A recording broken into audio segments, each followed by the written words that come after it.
Your Excellency, do you believe in restorative justice? And by asking this, what I'm trying to say is, we are very hopeful that your coalition will take the government in 2027. If this happens, are you going to compensate the families of the Kenyans who are killed by the current government? Thank you very much. In the United Opposition, we have a committee on restorative justice led by former Speaker and former Attorney General, the Honorable Justin Biden Muturi, because I believe in restorative justice. The young children who died and their parents deserve justice, and they are entitled to justice. In fact, if I'm elected as President of the Republic of Kenya in 2027, my first action in office will be to set up a judicial commission of inquiry to inquire on the killings that took place on June 25th and the subsequent killings that have taken place since then, the issues of abductions, so that all those people who are responsible for the killings are brought to justice. Number two, I would initiate a mechanism for the compensation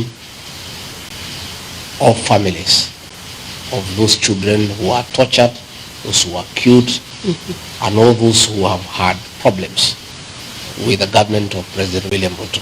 So let me assure the people of Kenya that I'm committed to make sure that the agencies and their parents do get justice, and all those who took part in abductions, in extrajudicial killings, in torture, in burning people's businesses, in disrupting meetings will be brought to justice. In fact, let me put our police officers on notice. All those officers who are being misused by William Ruto to break the law and disrupt public meetings, shoot leaders, beat up people, they'll have to answer. And I have asked our teams to keep a record of all these actions that are lawful, that are being perpetuated by the police, so that these people will be held to account. I want to ask families of Gen Zs who are killed, who disappeared, to make sure they document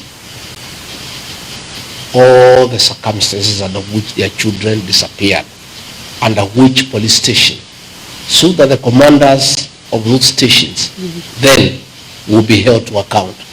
And let me tell officers commanding police stations, officers commanding police divisions, all the atrocities against the people of Kenya that are being committed within your jurisdiction, you will have to answer it one day. If you see what has happened in Kenya, there was the issue of aglo-leasing that took place in the year 2003.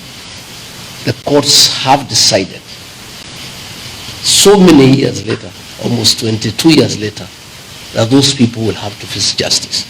So all those police officers in the DCI, in the National Intelligence Service, in the National Police Service, officers in the Ministry of Interior, who are committing crimes against the people of Kenya, when we form government in 2027, you will have to answer for those crimes of commission and omission, because that is the way the law says.